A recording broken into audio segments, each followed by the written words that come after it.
is Emaylene Salgado Diaz, but you may call me Emma. My pronouns are she, her. I am a sophomore here at DePaul University studying psychology with a minor in Spanish linguistics. I also work for AGIF, the Academic Growth Innovation Fund, Phase 2. Today, I have the honor of introducing our speakers. Oh, and I am wearing, I have a shaved head. I'm wearing makeup, mint green makeup to match my mint green top. What we'd like to do, I'm sorry, Emma did the exact right thing. What we'd like to do is exhibit and role model best practices. So if before the speaker at their first time of speaking would kindly physically introduce their visual, that would be great. And Emma just did that. I will back up. I am a professor. I have almost completely gray hair, glasses, Caucasian skin, dark eyes. I'm wearing a gray top. My hair is about the length to my shoulders. Go ahead, Emma. No hair. I have no hair. The first speaker is Bridget Malley. Bridget Malley is a records and information management specialist in Region 5 of the US EPA, having joined in July of 2020 as a workforce recruitment program WRP hire. In addition to everyday records management work, Bridget participates in ongoing national DEIA work to improve accessibility at EPA. Originally from Pennsylvania, Bridget receives a master's in library and information science in 2019 and has published articles in the Archival Outlooks and American Archivist on disability work and history. Do I keep going with the speakers? Yes.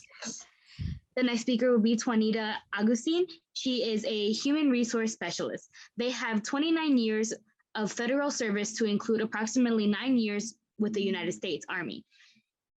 They are awarded a Bachelor's of Science degree in Health Administration / Information Systems from the University of Phoenix. Currently working from the Environmental Protection Agency and will celebrate 11 years with the agency in August of 2022. She is a proud grandmother of 7 grandbabies ranging from the ages of 2 to 8 years old. Graham Hastings is our third speaker. He is an HR specialist. They have been working with the EPA SC in Cincinnati, Ohio for 2 years. Hastings was in the Army for the United States for 6 years as an artillery crew member, then a human resource officer. Graduated from the Ohio University in 2017, and they have 3 kids, 2 boys and a girl, ranging ages from 5 to 3 years old and 4 months. Go ahead and introduce Bridget. I'm sorry, the moderator, our moderator. Our moderator is Kristen Safakas. They are a community involvement coordinator under the Regional Administration of the United States EPA Chicago's office. Her projects include managing community engagement and outreaches across Superfund sites in the Midwest, as well as the region's Special Emphasis Program, a resource group for employees with disabilities. A DePaul University alum with a disability herself, Kristen is excited to see more people like her to start working for the federal government. And for those of you who just joined, we had several people just join. We are recording this as part of the informed consent. Go ahead, Kristen. Hi, everyone. Can you hear me okay? Yep. Yes. Okay, great. I'm calling in from a kind of crazy remote location, so I'm glad that you can hear me. My Wi-Fi is not super strong. My name is Kirsten. It's great to meet everyone and great to see a lot of DePaulians on the line. I graduated from DePaul with a degree in sociology in 2009. And as my bio stated, I've worked with the federal government, specifically the EPA, for about 7 years now. I myself have a disability and am a federal employee, so and at DePaul, as I mentioned, so I feel just really fortunate to be a party of every single part of the demographics that we're discussing today, and I'm just really grateful that I get to share this group with a lot of other just wonderful EPA employees, and we're really excited to be able to do outreach like this, not only for universities, but also for students with disabilities. It's something that's really close to my heart. I'm going to turn the screen, or the rights to the screen, over to our 2 first presenters, Graham and Juanita. They're going to go through their presentation that covers the federal hiring process. So the route to get a federal job, not only with the United States Environmental Protection Agency, but also the government in general. And then they'll also discuss a few outlets that students with disabilities and or veterans have as a way to gain federal employment. The presentation will then turn over to Bridget, who also works with me in the Chicago office of EPA. She was a recent hire, as she stated in her biography, about 2 years ago, and she was hired through one of the routes that will be discussed as an employee with a disability. So yeah, thanks for joining, and we're excited to see you all today.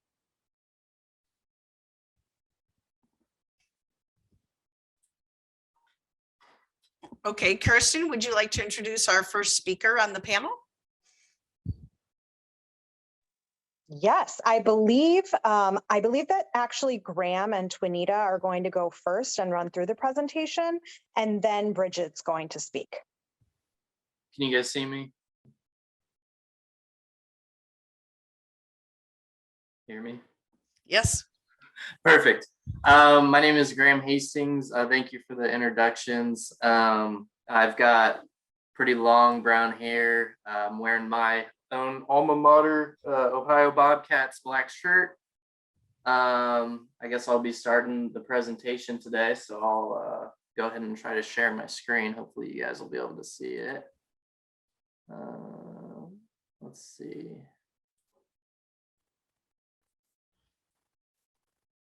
All right. Are you guys able to see my screen? Yes. Okay. I'm gonna try to kick it. Is it in presentation mode? No. There we go. There we go. Okay. How's that look for everybody? Great. Okay, perfect. The screen's actually on my right-hand side, so if you guys see me looking off to the right-hand side, that's why I'm looking over here instead of at you guys. You know, I tend to like to look towards everyone, but I don't want to spend a ton of time messing around with technology. So today we're going to go over, you know, the U.S. Environmental Protection Agency, a real brief about, you know, an overview about our agency, what we do. And it's titled Hiring Panel and Discussion for Persons with Disabilities. So the agenda that we're going to do is we're going to discuss opportunities for persons with disabilities. We're going to talk about our commitment to people, equity, diversity, accessibility, and inclusion. That'll be kind of the first portion of this slideshow that I'll go over, and then I'll hand it over to my coworker Juanita, and she'll explain the process for navigating USA jobs and how to apply for positions, how to navigate if you're qualified for a certain position, and how to work your federal resume. And then at the end, I believe after Bridget talks would probably be the best time for questions that we can go over and answer for everyone. So what do we do? The Environmental Protection Agency, we're an agency that pretty much does a bunch of things for the environment. I'm not a subject matter expert by any means for all the scientific positions. I do work in the Human Resources Center. Our position, we directly support all the regions and all the entities of the EPA in their needs for federal hiring. There will be a lot more information when you look at vacancies and open positions on what you would be doing with the Environmental Protection Agency. But we do offer a wide variety of positions for different degrees and all that, to include engineers, IT specialists, physical scientists, chemists, my own branch, human resources, facilities management, toxicologists, public affairs, financial analysts, and administrative officers. So the first thing we wanted to go over today is kind of the reason for this presentation is non-competitive appointments for persons with disabilities. The first appointment authority we would like to go over is Schedule A appointments. So what a Schedule A appointment is, it is a non-competitive appointment for a person with disabilities that they may be appointed to without competing with the general public, provided that they meet qualification requirements for the job. What that means, and we'll go over this here in a few minutes, but you'll see a bunch of vacancies and stuff posted on USA Jobs. We have a place where persons with disabilities can apply and put their resume, and we keep those on file, and you can get directly hired without even, submitting an application to certain vacancies. You'll get hired just purely from dropping your resume kind of in a bucket, so to say. With that, you must submit disability verification from a qualified verifier. Reasonable accommodations may be provided by the employer.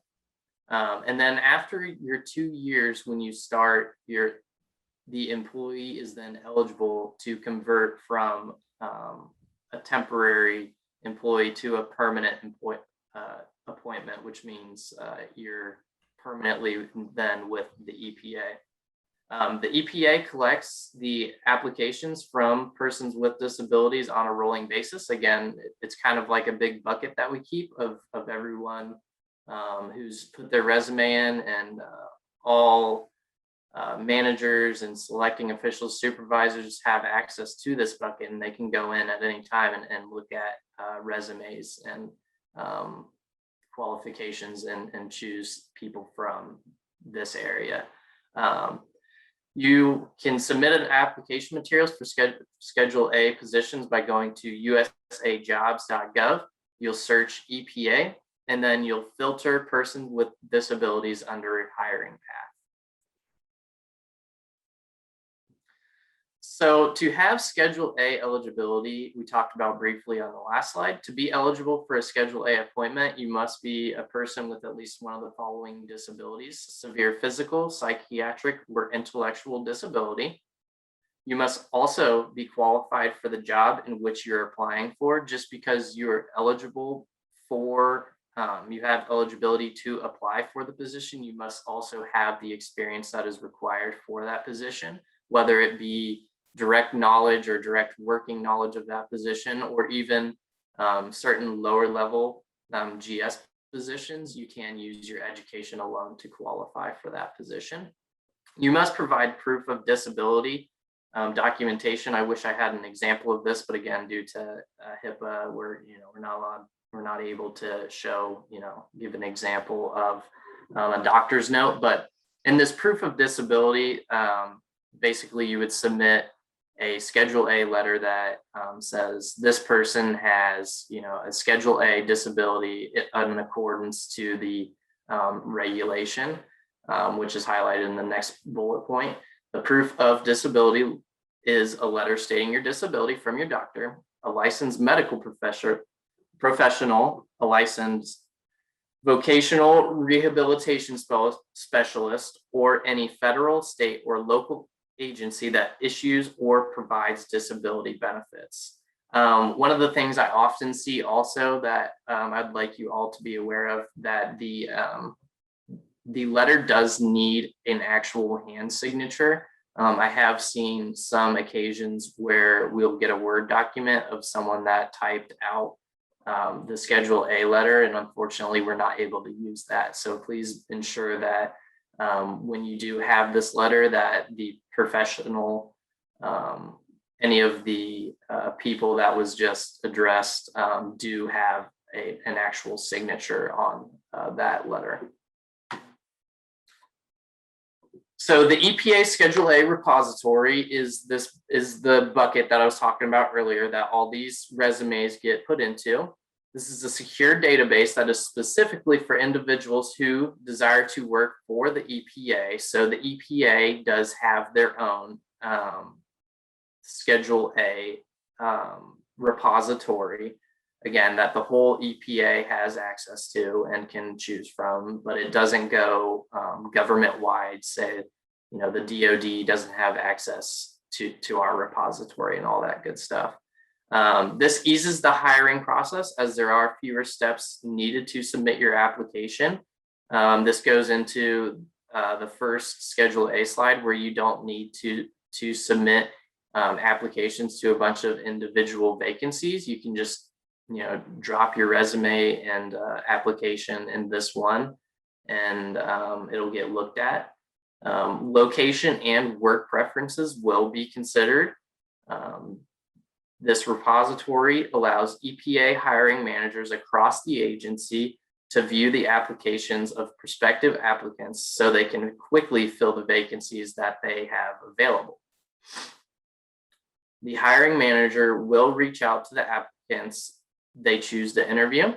And then once you get an interview, if they do choose to proceed with the application process, they'll let the SSC know, and then the SSC will be in contact with you about a tentative offer letter and your next steps. The workforce recruitment program, the SSC, we don't have hands on this program. I believe this is more on the region side, but just to overview it real quick. The workforce recruitment program is recognized by the Office of Personnel Management, also known as OPM, as a model strategy in its guidance to federal agencies regarding the recruitment and hiring of people with disabilities, and is a Schedule A database managed by the U.S. Department of Labor. The recruitment and referral program connects federal and private sector employees nationwide with highly motivated college students and recent graduates with disabilities. Another subset of hiring persons with disabilities is disabled veterans. I myself am a veteran and was hired off of a disabled veteran appointment. I don't know how many disabled veterans we have in this presentation, but this is a great program, as well as the Schedule A. So any veteran who is a 30% or more disabled veteran, as deemed by the branch of service or by the VA, is eligible for a temporary or term appointment, which can be between 1 to 4 years for veterans with a 30% or more connected service disability. There's no grade level restriction, and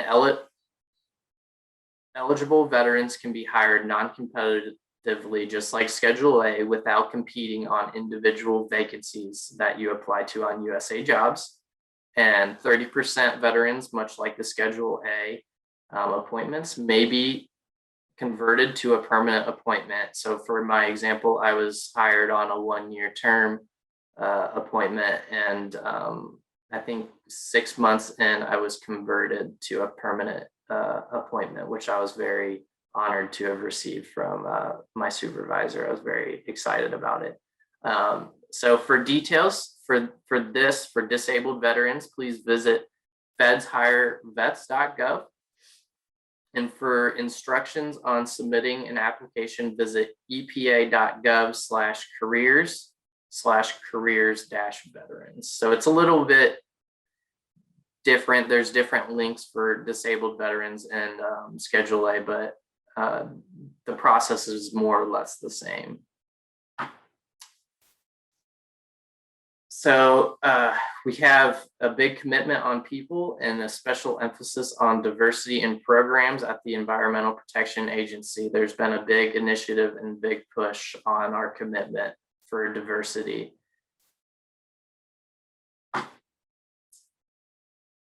So next, I will hand off to our next speaker, my coworker, Juanita. And she's going to talk about navigating USA Jobs and how that connects job seekers with the federal employment opportunities across the United States and around the world, and a reference tool for federal employment terms, trainings, and career fairs. So Juanita.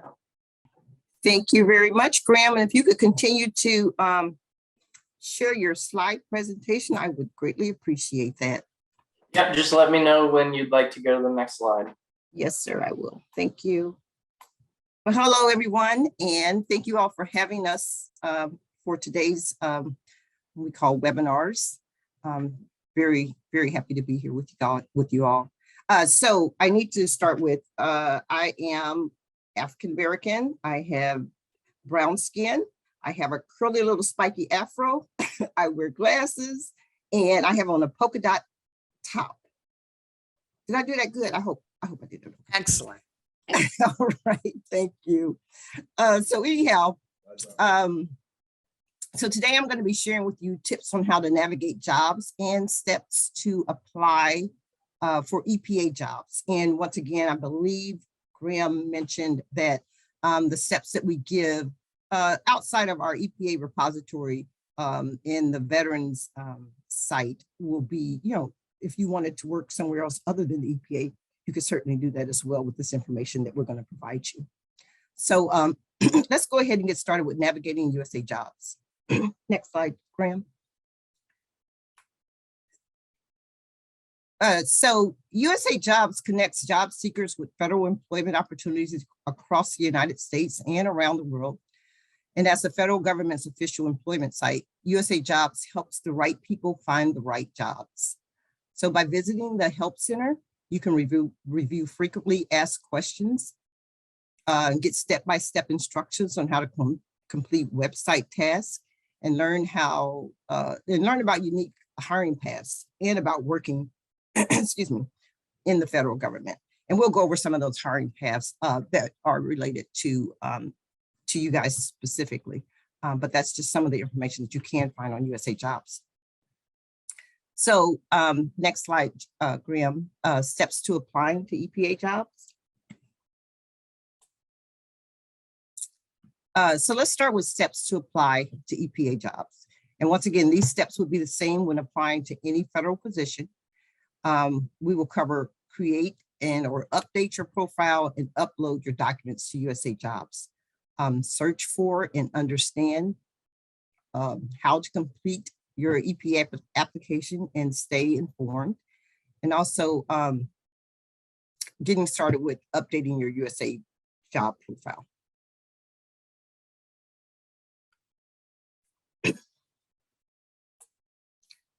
Next slide.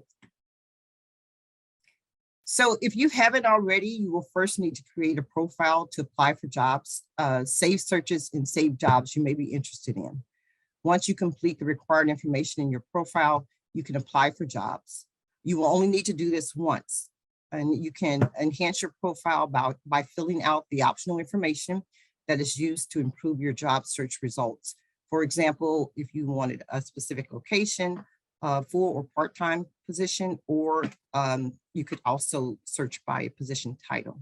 By doing this, using these additional filters, you will receive alerts when these positions come available. So you don't have to always go back onto USA Jobs to search for jobs. So you're going to sign into your USA Jobs account by using the password that you created, and then you'll make sure that your email and mailing address are up to date at all times. Next slide. I think I covered a bit of that. We're going to talk a little bit more about the hiring paths and filters further on in this presentation. And I talked a little bit already about contact information. And I actually want to go to, so we talked about, I did briefly talk to you guys about updating your profile, you know, your contact information, citizenship information. I'm also referring to another screen too, if you see me looking away. And then we also talked about, or we're going to talk more about updating your resume and your work experience. Hey, Juanita, what slide are you guys seeing? Because I think my screen might not be reflecting the same slide. Yeah, I was actually, some of this stuff I'm going to review further down in the slide presentation. But anyhow, I'll just go with here we have update your profile, and I'll go ahead and follow along with what you have here, Graham. Select steps to apply for your EPA jobs, and we'll discuss this more, of course, in detail. But the first one there was update your profile and upload your documents to USA Jobs. So you're going to provide all documents related to your education and work background, and you'll make sure to check for accuracy and certify those. And then the second step, which would be search and understand EPA job announcements. And then we will also talk about complete your EPA application and staying informed. And I'm sorry, Graham, I got you all off. Okay, so I talked a little bit already about, and Graham, I'm at update your jobs profile. I think it's right before the one that you're on now. Let's see.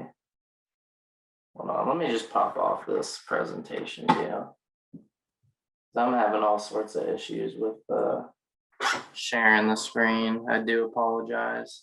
I'm gonna stop sharing and then I'm gonna pop it back on. Give me 1 second.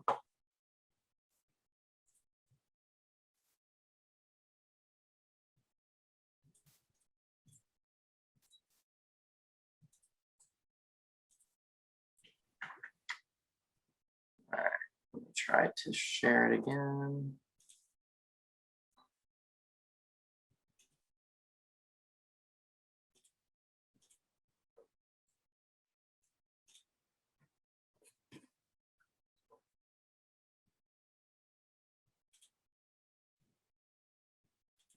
Okay. Okay. So do you see steps to apply to EPA jobs? Yeah, search for and understand EPA jobs. Okay, Yes. cool. Sounds like we're synced up now. Sorry about that. Okay. That's okay. No, I think I got you off because I was going off script a little bit. Some of that stuff is kind of like repetitive or is covered further on in the presentation.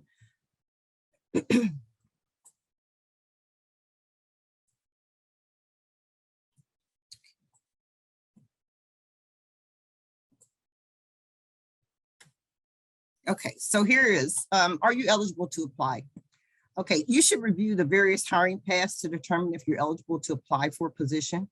For example, if you are a US citizen, national, or those who owe allegiance to the US, you are eligible to apply to positions that are open to the public. Or you could apply for jobs using the Schedule A, which we talked about earlier, which was those with disabilities.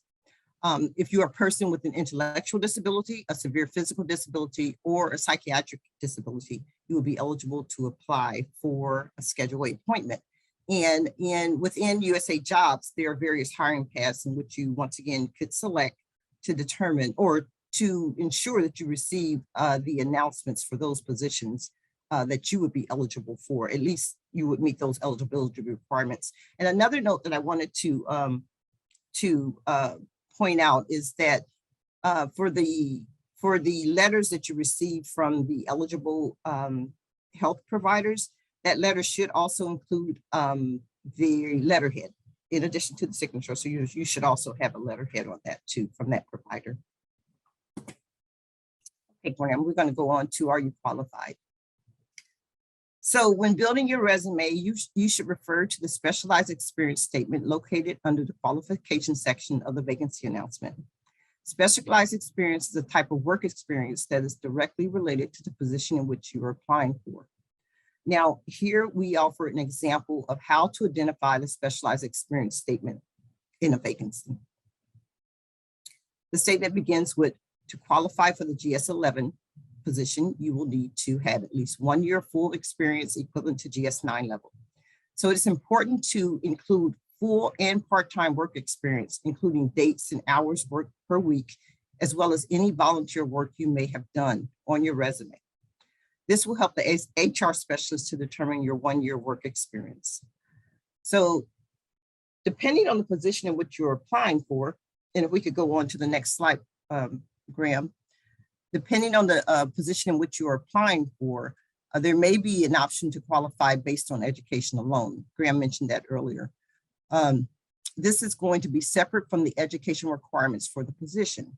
So the position may have a specific education requirement, but you could qualify for a position. You could qualify meeting that specialized experience if you have a certain education level.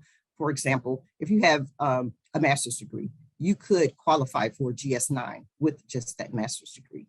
So there's just an example of how that works.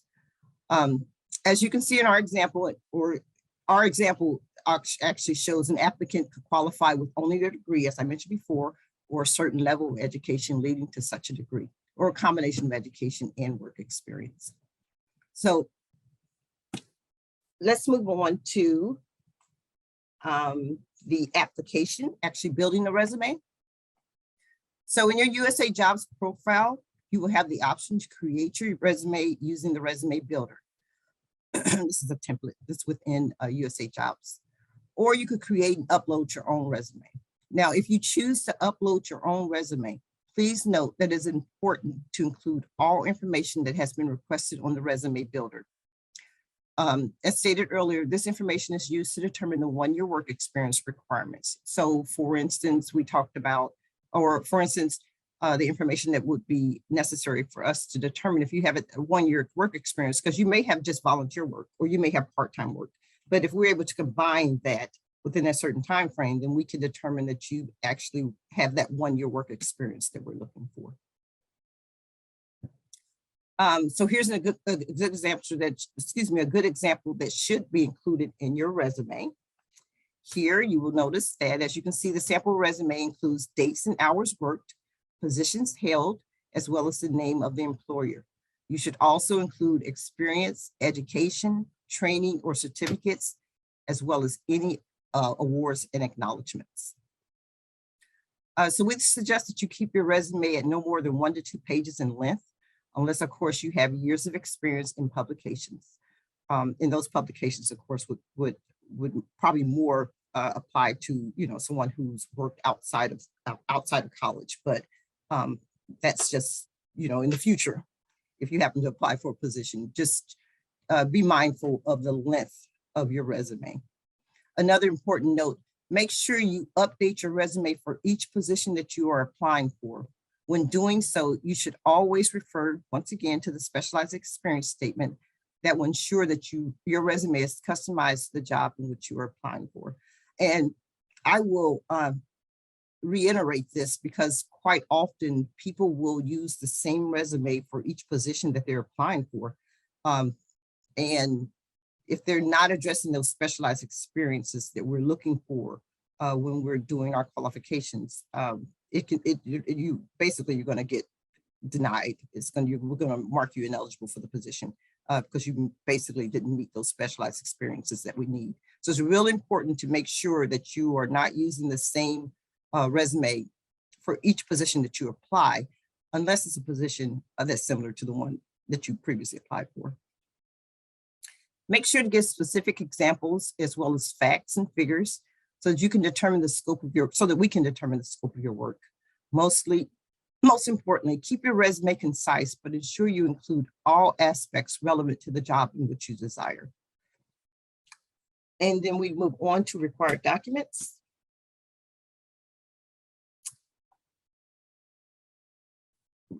I'm sorry, we already talked about eligibility and qualifications.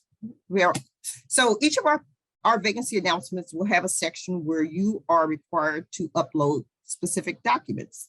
So we need to make sure, it's just really important to make sure that you completely review the vacancy announcements because they have very important information and they change on a regular basis. So you may have applied for something 6 months ago and you go in and think that you can reapply again and everything's the same, and it's just not the case. I mean, I know probably a couple of years ago, we actually started requiring federal employees to provide their performance appraisals. That's something new to a lot of people who hadn't applied for positions in a while. So once again, they were not eligible for those positions because they had not provided those documents that we were requesting. We have required documents, so you need to make sure that you review that vacancy announcement and that you've uploaded those documents that are required to your packet. Excuse me. Next slide. So I'm going to go on. So once again, steps to applying for EPA jobs. Update your profile and upload your documents to USA Jobs. So you want to provide all documents related to your education and work background. And once again, check for accuracy and clarity. Some documents that you don't already upload to your profile, you'll have the opportunity to upload those jobs at a later time during that process. So make sure that you're paying particular attention to the documents that you've included in your profile and the documents that you may need to add along the way.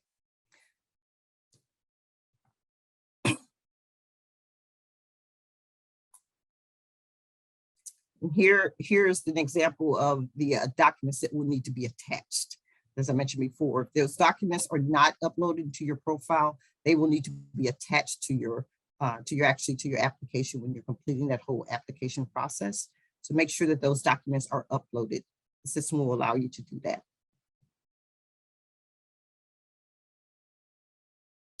So documents required for EPA employees. And once again, here, these are the documents that are required for EPA employees.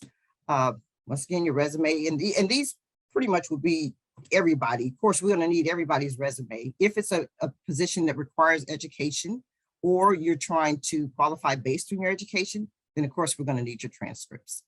SF50s, and those are our personnel actions in the military, excuse me, not in the military, in the government. Those are our personnel actions, the SF50. And the SF50s, we use those to determine eligibility for those who are already in the federal government working. We use those to determine time and grade requirements. And that's just a little information that you guys probably don't need to know right now, but just basically, these are the documents that we're requiring. Resume, transcripts, SF50, your performance appraisal, and then only documents in your application will be reviewed. So we do not accept any documents, and I'll use this tip. They're specifically talking about people who are already in the federal government, but for individuals who are applying for positions, for instance, you guys, if you were applying for positions, we're only going to review those documents that are uploaded to your application. We do not accept any documents outside of the closing dates. We do not accept any documents outside of that repository, USA Jobs. So make sure that you reviewed and you checked everything several times before you actually submit your application to make sure that everything is up to date.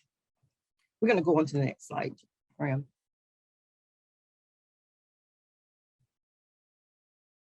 Okay, so once you've actually submitted your application, you submitted everything, you're going to receive a message to let you know that your application has been submitted successfully. And we are required to give 4 points during this whole application process. We will let you know that your application has been received. We will let you know when your application is under review after that vacancy announcement closes. We will let you know if you were referred or not, and then we will let you know if you were selected or not selected for a position. And next slide, Graham.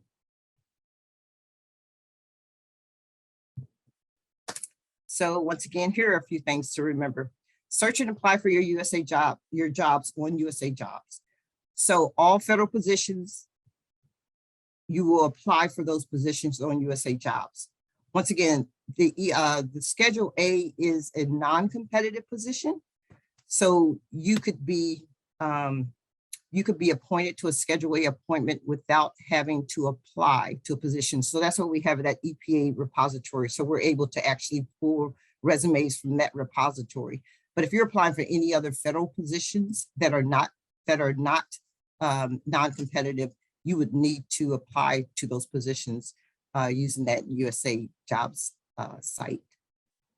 How you're going to get referred is you must meet eligibility requirements, you must be qualified, and you must prove it on that resume. And I talked about that, how you need to make sure that you're using that specialized experience statement and that information is reflected in your resume. And be specific. We cannot make any assumptions when we're going through our qualifications. So we have, like, people like to use acronyms and that type of thing. Make sure that you are as specific as possible when you're applying for those positions, because once again, we cannot make assumptions. And make sure that you apply early. I know I had a situation, there was a glitch in the system a week or so ago, and it was actually USA Jobs' fault, but anyhow, just applying as early as possible so that if you do have a problem with uploading your application, that you can reach out to somebody. Because if you've reached out to us and you've given us some idea that you did have a problem, then we do have other ways of you actually getting your application submitted to us through the system, but we can go back in and make some alterations to how or when applications can be received. So consider working for the EPA. We have fascinating opportunities. We are connected, deeply connected to the work. We have there's great work-life balances right now in place, competitive salaries and benefits, and we are committed to diversity, equality, inclusion, and accessibility. Next slide. So for information on EPA careers for students and recent graduates, you can visit our EPA.gov careers website. There's also equal opportunity employment opportunities. You can visit there. We've offered a link there as well. For any questions about applying to positions with that,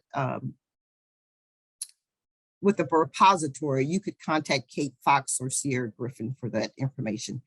And then if you wanted to submit your application for openings at the EPA through Schedule A, you could make sure you submit your resume, transcript, Schedule A documentation. Of course, you need your letter as well. And they are also asking for a writing sample when you submit your application for those positions through Schedule A. And that is the information that we have so far. So we're going to pass it on to the next presenter. Thanks, Graham. Thanks, Graham and Twanita. This is You're Kirsten welcome. again. I apologize. I did not give my visual description when I started talking. I was just too excited about starting to talk. So my name is Kirsten again. I am a white female with brown hair and thick rimmed glasses, and I'm wearing a white sweater around my shoulders. And my pronouns are she, her. I'm going to turn it over to Bridget now to discuss her experience getting hired on with EPA in 2020. And once again, like I said, she went through a process for people with disabilities. So she has a unique perspective.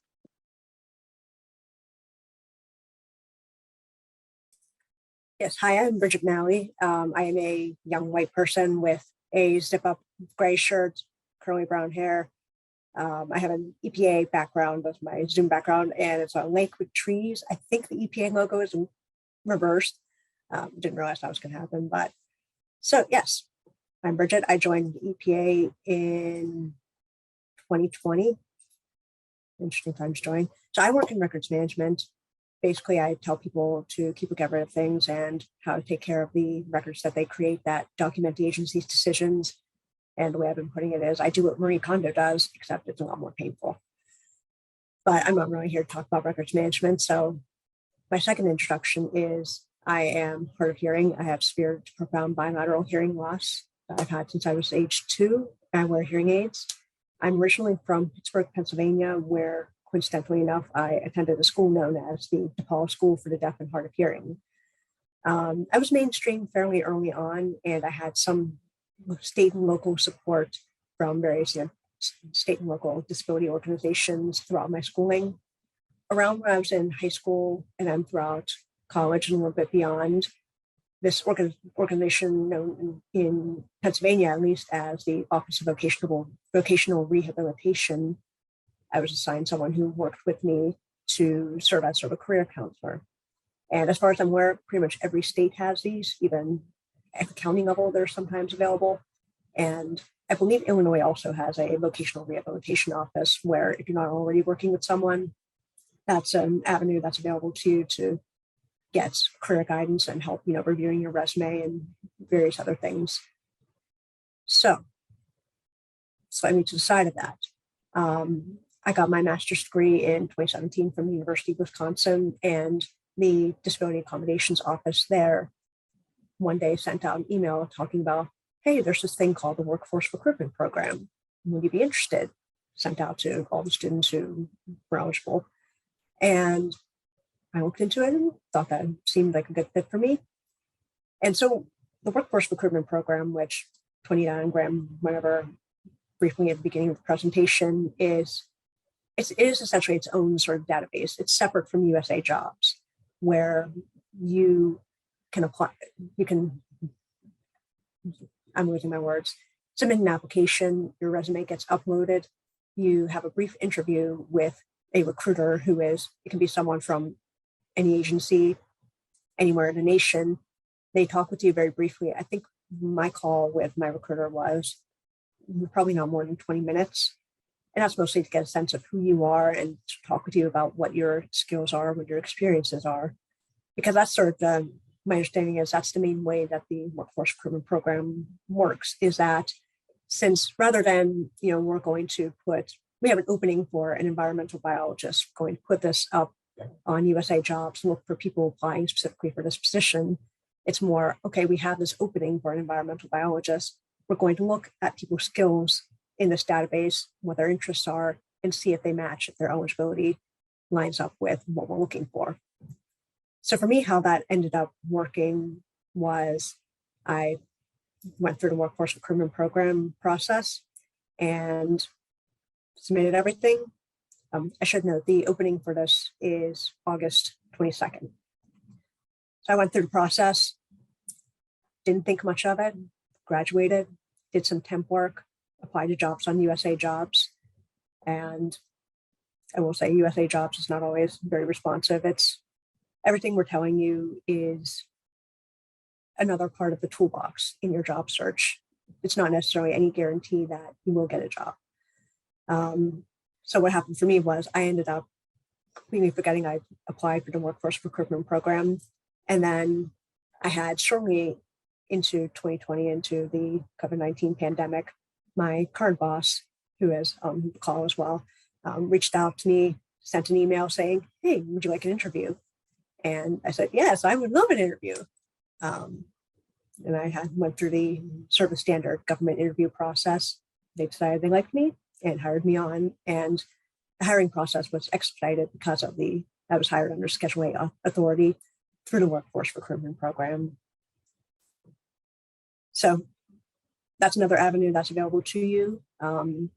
As some of the folks on the call mentioned, the USA Jobs is one avenue where you can, the way I've seen it come up sometimes is there will be agency-wide listings for, like Department of Transportation, persons with disabilities hiring. And if you look at the open and close dates, it'll show it's like, oh, it's open for like an entire year or 2 years. And that 20 diagram, can correct me if I'm wrong, I believe that's the one that they're talking about when they say your resume then gets kept in a database for that agency. Versus you can also apply to regular vacancies that have that, still have that little, whether it be the open to the public icon or veterans icon, or a lot of them do also still have the persons with disabilities icon. So you're not just limited to only the one that says this is the agency Schedule A specific listing. I want to make sure we have time for questions. I'm just trying to take a look at my notes to see if there's anything else I wanted to share from my experience. The one thing I wanted to mention was that there is somewhat of a difference between a federal resume and a regular resume. As Juanita suggested, you still want to keep it somewhat short, but federal resumes tend to provide more detail. I highly recommend looking up, federal resume examples and templates online, and then putting as much information as you can into a certain, like a standard draft that you have behind the scenes every time you do something new. And any kind of experience doesn't have to be a formal job experience. Putting it in there, putting all the details in, and then pulling from that to create your resume whenever you need to tailor it to specific positions. And I believe that's it. I'm going to turn it over to Kirsten to coordinate any questions we have. Great. Thank you so much.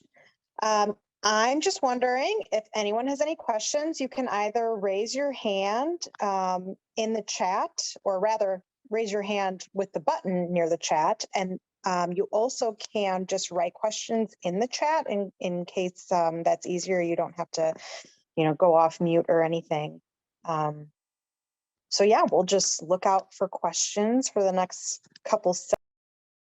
Oops, excuse me, I muted myself for the next couple seconds. I want to, before I close out the recording, thank all of you. You've done a marvelous job. This was really beneficial for our students, both who are here today and who will be viewing this recording later, because we do have students in classes and moving around working. And so this is a wonderful resource for them. So thank you all. It was very interesting. And now I'm going to turn off the recording and have just a free flowing question and answers with our students.